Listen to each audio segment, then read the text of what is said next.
This is about getting right for a team like Philadelphia, who has been trying to figure out who they're going to be, who they are, who they can be without Joel Embiid, and against a team that has obviously come to a decision and a positive one, at least a productive one, right, of who they are since acquiring D. Mitchell and who they've been, at least in the last month, which is maybe the best team in basketball, the most balanced team in basketball.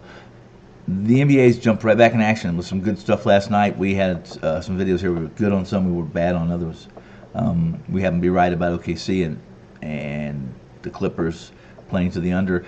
This action gets right back into some heavy, serious balling when Cleveland square off against the 76ers. Both these teams are playing on their second night of a back-to-back, as the Cavs hosted Orlando on last night. The Sixers were squaring off against the Knicks. Cleveland, they were the hottest team in the NBA going into the All-Star break, and it's I'm not labeling anything different than that coming out of the break.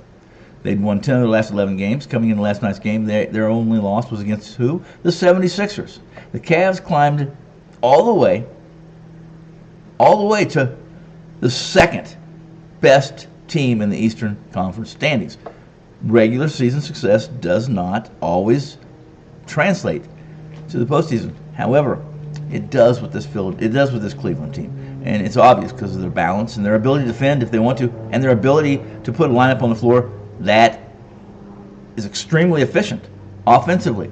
Mitchell's fifth in the NBA in scoring, 28 and a half a game.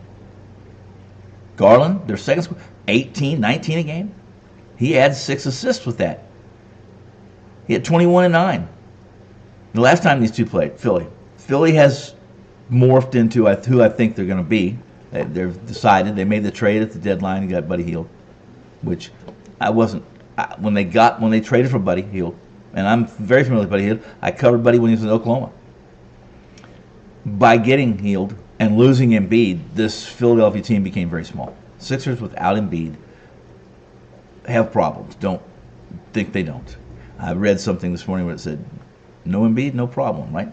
Well, the 76ers got 24 points from Hield, and another 24 from Kelly Oubre, another Big 12 player.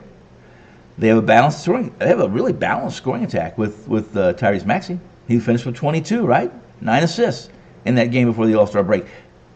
They're not going to be able to weather the loss of Embiid without scoring in bunches. The 76ers are smaller. They don't have a lot of front court options even really off the bench. Paul Reed's 6'9" power forward. He'll be starting on the inside. The injury report, Joel Embiid's out. Not having a Melton or Covington, I think is significant personally. I love Cleveland in this game tonight. However, it's not the route to go. Both these teams are going to hit the ground running, and they're going to be who they are. Back-to-backs tonight. Katie bar the door. Save Cleveland, who I think will be more careful. Philly doesn't have the luxury of being careful at this point in time. They got to play. They got to play to win. Even with their record as is right now, I think they can go into a meltdown. Still probably be part of the play-in. Crew on the East, that those who are going to be the bottom four are going to play in for the final 2 slots. But tonight, it's all about Buddy Hield. It's all about Maxey. It's all about scoring the basketball at a distance and at the rim efficiently and effectively. And I like a total in this game. The Philly they're one of the top teams over the total, best scoring teams, even when they had Embiid, although they played slower. This is a drastic change for Philly. But over the total tonight, Cleveland, Philadelphia, I think maybe one of the stronger totals on the board, one of the higher totals on the board, all about north of the border in the city of brotherly love. Give me over the total tonight, Philly and Cleveland. I'm Tony Finn. I'm so glad you could drop by. Let's talk again tomorrow, okay?